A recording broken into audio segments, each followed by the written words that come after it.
용서를 낳는다라는 제목으로 말씀을 나누겠습니다. 무슨 말 하려는지 아시겠죠? 똑똑한 우리 성도님들은 그냥 제목만 봐도 뭔 얘기인지 대충 파악되실 겁니다.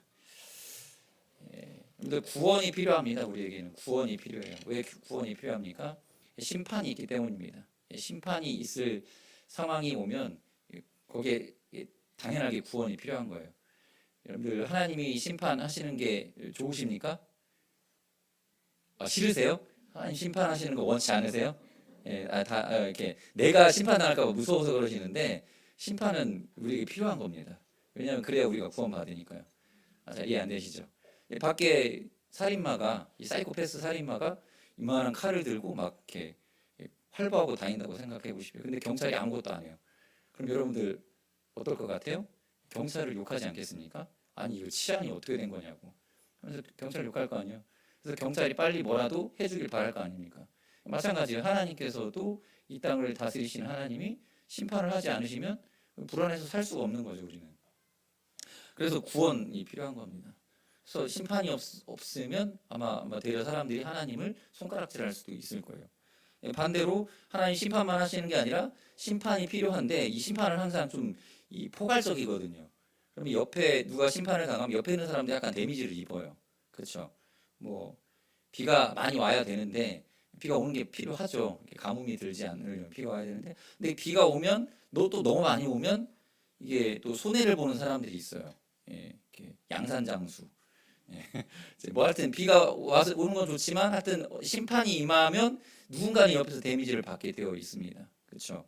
상처를 받아요. 그래서 필요한 게 뭐냐면 구원이 필요한 거예요. 또 거기서 구원. 그러니까 이 하나님의 심판과 구원의 관계가 불가분의 관계고 꼭 필요한 거다라는 거죠. 뭐 어려운 개념 아니죠? 다 이해하시고 계실 겁니다. 그런데 이제 이제 심판과 구원의 관계를 조금 역으로 한번 생각해 볼게요. 이제 구원을 먼저 생각하고 심판을 한번 생각해 볼게요, 여러분. 보세요. 어느 날 하나님이 나타나셔서 야, 방주 지어라, 방주. 그러니까 배를 만드는데 그냥 배 말고 이 위에도 뚜껑이 있고 옆에도 비가 안 들어오게끔 이렇게 다 막아놓은 그런 배. 거의 잠수함 비슷한 거죠. 나무로 만든 잠수함이라고 생각하시면 돼요. 근데 뜨는 잠수함 만들으라고 해요.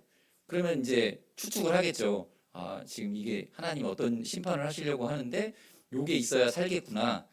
그래서 아마 적당히 비가 많이 좀 오겠구나라는 생각을 할 거예요. 꽤 많이 오겠지. 예상을 해야 됩니다. 그런데 비가 얼마나 왔습니까, 나중에? 이 상상을 초월하는 비가 오잖아요. 위에서 샘이 터졌다, 땅에서도 물이 터져 나왔다 막 표현하지 않습니까? 산들이 아예 꼭대기가 안 보일 만큼 비가 이 물이 넘쳐 흘렀습니다. 그러니까 이제 그때서야 깨달았겠죠. 아, 이래서 이 구원의 방법으로 방주를 만들으라고 했구나. 그러니까 여러분들 방주를 보면 이 다음에 있을 심판이 뭔가를 예측을 할 수 있는 거 아니겠습니까? 또 뭐 어렵죠. 좀 쉽게 또 더 예를 들어볼게요. 어느 날 하나님이 거기서 그 땅에서 빨리 도망가래요. 일단 거기 있지 말고 빨리 냅다 튀라고 말씀을 하세요. 아, 이번에는 전국에 비가 내리는 건 아닌가 보다. 예상할 수 있잖아요. 땅에서 튀래. 그럼 그 땅에 뭐가 있나 보다. 지진이 있으려나? 그래서 도망가야 되겠죠. 오늘 보니까 하나님이 천사를 보내셔가지고 손목 잡고 막 빨리 뛰자고 그러는 거예요. 그게 뭐예요, 그게? 소돔과 고모라 땅에 그 땅에 유황불이 하늘에서 비같이 내린다고 성경에 기록되어 있지 않습니까? 다 탔어요, 다 탔어요. 그러니까 이 도망가라고 할 때는 왜 이게 모냥 빠지게 어딜 도망을 갑니까? 우리 보통 그래 피난 가고 도망가는 거 되게 비참하게 생각하잖아요. 이 모냥 빠지게 왜 이렇게 도망을 가야 됩니까? 심판이 임하면 그게 이해가 되는 거예요, 나중에. 구원의 방주도 마찬가지. 수고스럽게 이 배를 왜 만들어야 됩니까? 그냥 적당히 물에 뜨는 그냥 이렇게 뭐죠? 무슨 나룻배 같은 거 하나 만들어 그냥 목숨만 건지면 되는 거 아닙니까? 그런 정도가 아니었잖아요. 오늘 본문도 그렇죠. 곡물을 저장해 두래요. 좀스럽게 또 뭘 이렇게 저축을 막 하래. 뭘 그렇게 또 곡물을 쌓으래. 창고에 그 곡물 잔뜩 쌓아놓으면 여름에 덥고 그러면 막 벌레 생기고 냄새도 나고 그럴 텐데 관리하기 힘들잖아요. 그 일하는 사람들 얼마나 수고스러웠겠어요. 이렇게 풍년인데 무슨 곡식을 왜 저장을 하라고 하느냐고. 무슨 창고를 막 지어가지고 거기다가 그 밀가루 막 이런 거 다 때려갖고 막 모아놓고 있는데 이해가 안 되는 거야. 수고스러워. 근데 왜 이해를 못하죠? 이 상상을 못하는 거예요. 사람은요 심판을 다 상상 못해요. 뒤에 있을 심판이 뭔지를 몰라가지고 그냥 예측이 안 돼. 그러면 역으로 생각해야 돼요. 이것밖에는 구원의 방법이 없나 보다. 그러니까 하나님께서 구원하실 때는 이해가 안 되지만 이게 7년 동안 풍년이었으니까 그 다음에는 뭐 풍년까지는 아니더라도 이 패턴이라는 게 있잖아요.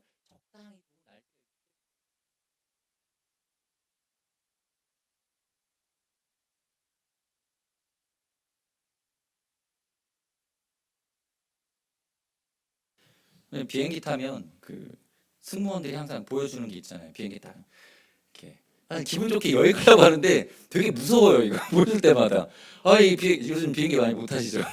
무섭잖아요.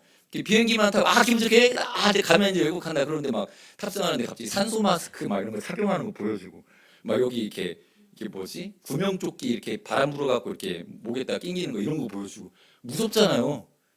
근데 왜 그래요 그게? 비행기 사고가 나면 숨 쉬는 게 가장 문제거든요. 그러니까 뭐 이렇게 추락해서 아예 박살나면 뭐 무슨 일이지만 근데 그나마 뭐 어딘가에 착륙을 했을 때 분명히 문제가 생기는 건 뭐 물에 빠지거나 아니면 화재가 일어나거나 어쨌든 숨 쉬는 게 우선이거든요. 그래서 이거 가르쳐 주는 거예요. 근데 되게 불길해요. 근데 그게 이제 비행기 사고에서 있어서 이게 구원의 방법이다라고 보여주는 거잖아요. 예, 그런 거예요. 근데 가장 무서울 때가 언제인 줄 아세요? 저는 비행기 타면 저는 난기류가 되게 무섭거든요.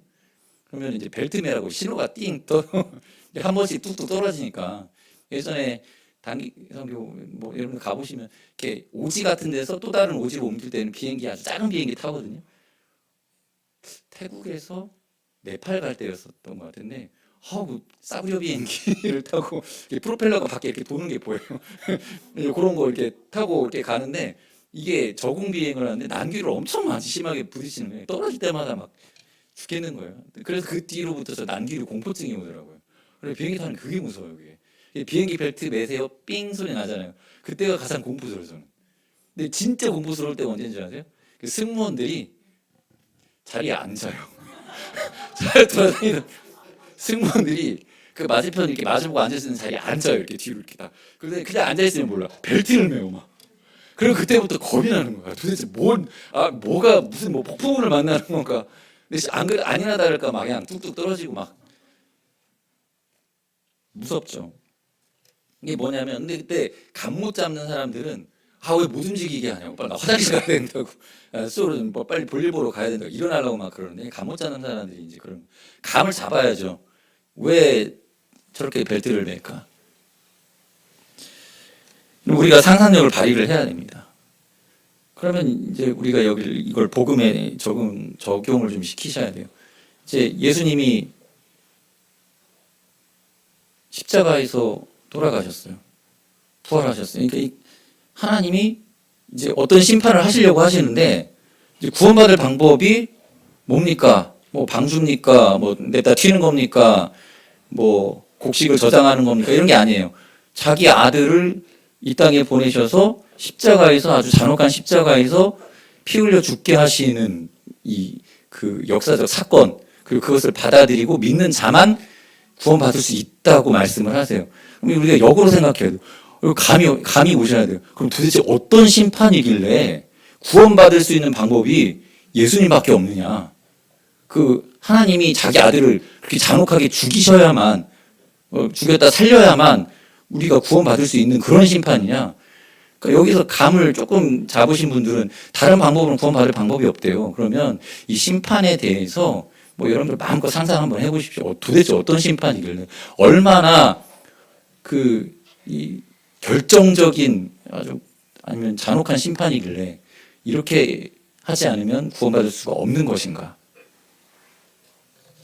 여러분들 예수 믿고 구원받으세요. 뭐 이렇게 전도하잖아요. 그러면 뭐 구원이 왜 필요해요 우리한테? 감이 없는 거죠. 심판에 대한 상상이 전혀 없는 거예요. 그러니까 우리가 지금 노아의 때나 비슷한 거예요. 어느 시대나 다 똑같아요. 하나님이 구원해 주시겠다라고 하면 감이 없어요 그냥. 구원이 왜 필요해? 우리 생각에는 늘 익숙한 게 하나 있어요. 우리는 이제 구원 비슷한 게 뭐냐면 합격이거든요. 합격 아니면 불합격.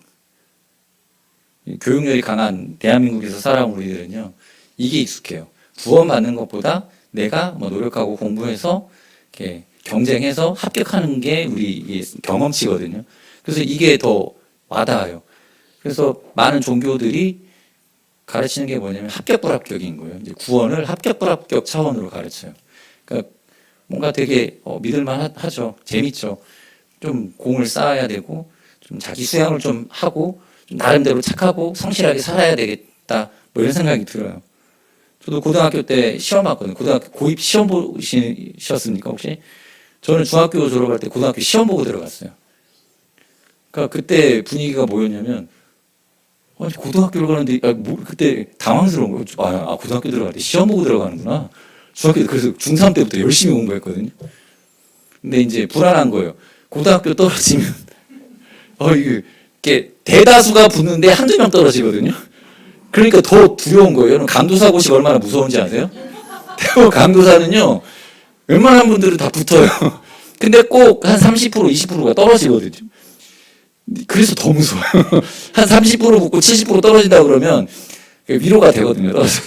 근데 몇 명 안 떨어지는데 거기에 내가 들어갈까봐 이게 두려운 거죠. 열심히 공부해갖고 저는 한 번에 합격했습니다. 여러분.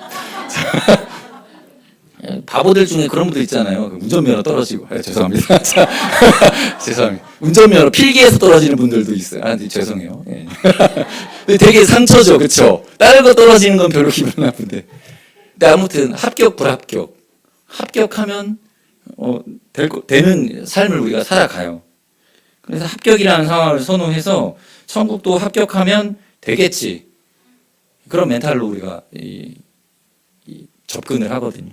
근데 문제는 이 합격, 불합격의 시스템은 굉장히 친절한 시스템이에요. 그러니까 어떤 평화로운 시대가 만들어내는 방식 중에 하나가 공부하고 적당히 노력하면 합격, 그게 아니면 불합격. 이거는 사실 어른 세대가 젊은 세대를 배려해서 만들어 놓은 시스템이다라고 보시면 돼요. 자녀들이 좀 잘 열심히 해서 자기를 개발했으면 좋겠으니까 그런 시스템을 만드는 거예요. 근데 거기 익숙해져서 우리가 착각하는 거예요. 합격, 불합격이 있구나. 그래서 우리 청년들이랑 젊은 이제 사회 초년생들이 충격받는 게 뭐냐면 학교에서 계속 그렇게 합격, 불합격으로 살다가 이제 사회에 나오잖아요. 처음에 합격, 불합격인 줄 알고 살아가요. 그게 적당히 내가 노력하면 되고 아니면 불합격이니까 조금 더 노력하면 될 거라고 생각을 하는데 막상 사회에 나오잖아요. 합격, 불합격 시스템이 아니에요. 정확히 말하면 이건 심판에서 구원받아야 되는 상황인 거예요. 심판, 그러니까 그냥 게임인 줄 알고 내가 열심히 노력하고 조금 숙련되면 합격되겠지라고 생각을 해서 그냥 출전했는데 알고 봤더니 게임이 아니라 오징어 게임인 거예요. 아니요. 알고 봤더니 죽기 살기인 거죠. 그래서 우리에게 필요한 게 뭐냐면요. 구원이에요, 구원. 세상은 그냥 여러분들 원래 우리가 죄악된 인간이 살아가는 세상은 그냥 우리에게 있어서 심판이 항상 대기하고 있고 위기가 우리 삶에 늘 놓여져 있고 그래서 거기에 필요한 건 구원인 거예요. 우리 청년들한테 필요한 건 합격 수준이 아니에요. 구원이 필요해요. 하나님이 건져주셔야 돼요. 목숨 걸고 하나님 살려주십시오 해야 되는 거예요. 그래서 기도해야 돼요. 여러분 노력해갖고 노력해야 됩니다. 노력도 해야 되는데 하나님이 건져주셔야 되거든요. 그래서 기도가 필요한 거예요. 그냥 게임인 줄 알았는데 무궁화 꽃이 피었습니다. 근데 총이 날라오는 거예요. 죄송합니다. 그 드라마 저는 안 봤어요. 그거. 보려는데 시간이 없어요. 그런 거 볼 시간은 그냥 이렇게 인터넷에 돌아다니는 거 짧은 거 그런 것만 보고 그냥 대충 얘기 드리는 거. 그런 거 볼 시간이 어디 있어요?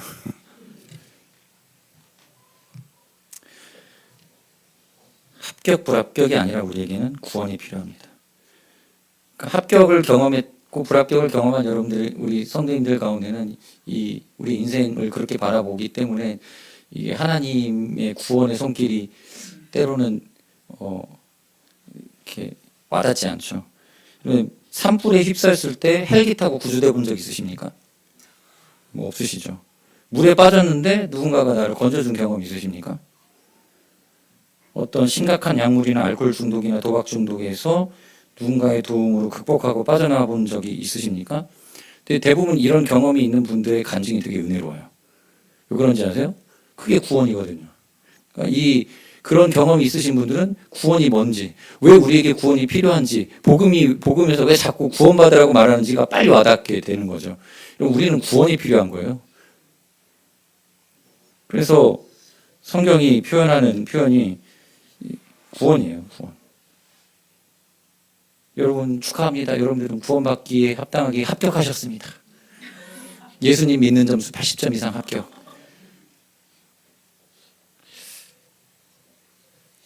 하나님이 구원을 준비해 주십니다.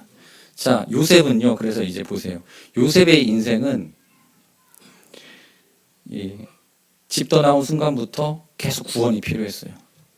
그리고 하나님이 구원을 갈망을 하며 살아갑니다. 그러다가 하나님께 구원받아요.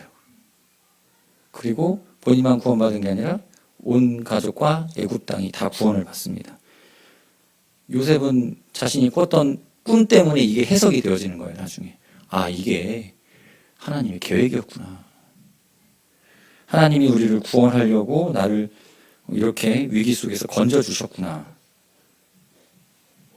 성경을 읽는 사람은요, 이 꿈을 해석한 요셉과 같이 해석이 달라지는 거죠. 그래서 성도 여러분, 해석하십시오. 말씀을 읽고 내가 살아가는 삶과 내 현재의 형편을 해석하십시오. 근데 여기서 제가 힌트를 드린 거예요. 여러분들, 우리는 구속사적인 이 역사 속에서 이 우리의 삶을 해석을 하셔야 돼요.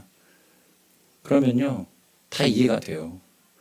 옆에 분들 미워 죽겠죠. 어쩔 때는. 근데 아니에요. 옆에 분들이 필요해요. 구원받으려면. 이게 해석이 안 되니까 마음속에 자꾸 시험이 찾아오는 거예요. 생각할수록 열받네.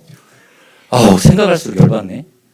왜 이런 사람 특징이 뭐냐면 해석을 잘 못하는 거예요. 그러니까 생각할수록 안 좋은 것만 생각하는 거예요. 되뇌이면 옆에서 자꾸 부추기는 사람도 있을 거야. 막 열받네. 그렇지. 너 열받으라고 걔가 그렇지. 너 건드리는 거, 신경 건드리는 거 맞아. 가만히 놔둬. 이번에 뿌리를 뽑아야 돼 이거 기회를 봐서 이 처단을 해버리자. 막 옆에서 막 이렇게 부추기는 거예요. 이렇게 해석 이상하게 꼬이는 거죠. 그러니까 또 생각하니까 열받아. 열받네. 여러분들 남편이나 아내가 요즘 속 좁게 굴지 않습니까? 왜 그런지 아세요?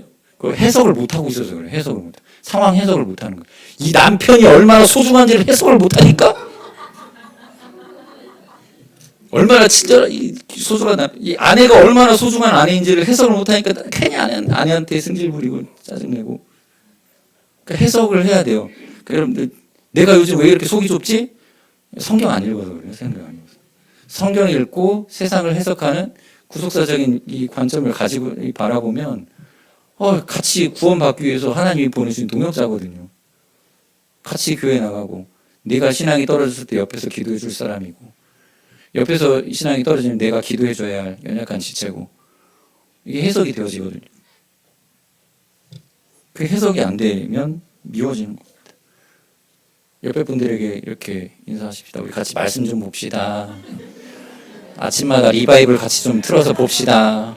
리바이블 묵상합시다. 예. 초등부였으면 리바이블 듣는 사람 손하고 막 이렇게 손 들어보라고 할 텐데. 네, 들어주세요. 감사합니다. 수요일 리바이블 듣고 계시죠? 정기훈 목사. 은혜로운. 특별히 수요일을 강조하는 건 수요일쯤 되면 안 보시는 것 같아요. 약간 이렇게 월, 화까지는 뭔가 주일에 그 열심히 딱 있다가 수요일쯤 되면 지친다고 안 보시. 다시 한번 힘 딱 이렇게 마음을 이렇게 뜨겁게 하셔서 말씀 묵상하셔야 돼요.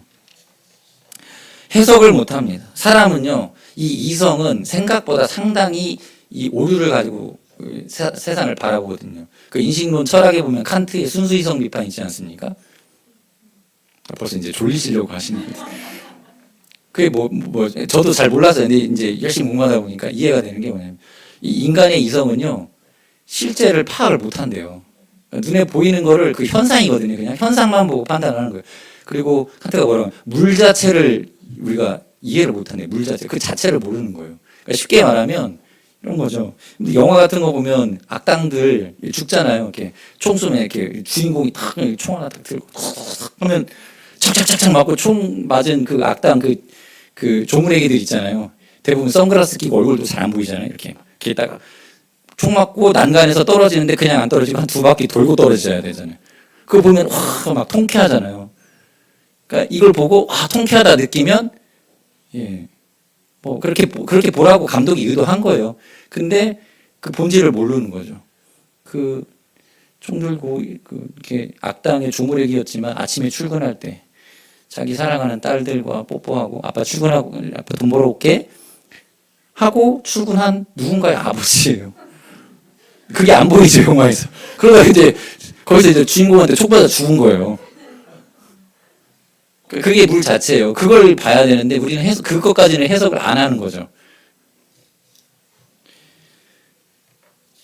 누군가의 아버지고 누군가의 딸이고 뭐 그거 보여주는 영화 중에 하나가 그 윤종빈 감독의 범죄와의 전쟁 아닙니까? 거기에 보면 최민식이 이 검사한테 두들겨만 그냥 건달이잖아요. 근데 그 영화가 재밌는 게 뭐냐면 그 건달이지만 보여줘요, 감독이. 이 사람은 그냥 깡패고 건달이 단순히 뭐 경찰서장이랑 사우나 가고 뭐 밥도 먹고 하면서 나쁜 짓 하는 나쁜 놈이지만 그 반대 측면도 보여줘요. 누군가의 아버지인 거예요. 자기 아들 영어 공부 시키려고 좋은 데서 나중에 검사 아들 만들려고 막 희생한 거예요. 근데 그걸 영화가 보여주잖아요. 근데 우리는 그게 해석이 안 되죠. 예, 그냥 나쁜 놈만 보는 거죠. 우리는 나에게 잘해주는 사람이 좋은 사람이고 나에게 나쁘게 대하는 사람은 그냥 나쁜 사람이라고. 그래서 성도님들이 상처받는 게 뭐예요? 뭔가 그런데 성도님들이 이제 교회 생활하다가 뭐 실수를 한번 해요. 그러면 이제 그때부터 나쁜 사람이 되거나 이상한 사람으로 이렇게 바라보는 선입견들을 공동체가 만들어내가지고 나는 나쁜 놈이 돼 있어. 그러면 그때부터 그 관점을 벗어나지 못하게 돼서 교회 안에서 상처받는 거죠. 외모로만 평가를 한다든가 그 선입견 가지고 계속 부정적인 시각으로 되묻고 뭐 코미디 프로그램 중에 그런 거 있더라고요. 아들이 도둑질 해가지고 출소를 했는데 뭐 개콘에서 좀 나오더라고요. 출소를 했는데 이게 도둑질하고 도둑질로 감옥 갔다가 왔으니까 이게 믿지를 못하는 거예요, 가족들이. 그래서 집에 집문서 있는데 그거 놔두고 은행을 못 다녀오는 거예요. 아들이 왜 어디 가냐고. 근데 그러니까 어디 좀 다녀오려고 그러는데 저쪽에서 자기 또 다른 동생 시켜다가 막 집문서랑 다 챙겨갖고 외출 한번 할 때도 다 갖고 나가고 상처받는 거죠. 근데 예수님께서 십자가를 지실 때 이 관점을 하나님의 시각으로 수용하신 겁니다.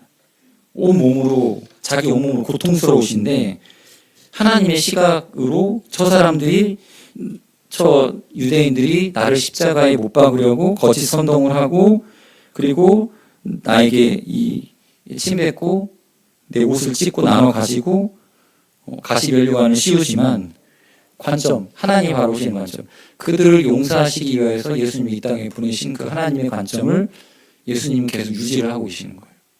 그러니까 제자들은 그게 안 보이니까 이게 답답하고 이해가 안 되는 거죠. 언제 봅니까, 제자들이? 나중에 하나님의 성령을 충만하게 받은 이후에야 그 예수님이 십자가 지신 사건의 해석자가 되어서 순교자의 길까지 걸어가는 거죠. 우리 성도 여러분도 그런 은혜 받은 제자의 삶을 살아가시길 바랍니다. 성도 여러분, 은혜 받으시기 바랍니다. 은혜 받는 것은 단지 감동받는 게 아니에요. 뭐 임영웅 노래 들어도 감동받잖아요. 그게 아니라 말씀을 통해서 우리가 받는 은혜는 말씀을 통해서 현재 내 삶이 해석되어지는 겁니다. 그 해석한 사람의 마음과 태도를 변화시키게 됩니다. 요셉의 꿈은요, 보세요.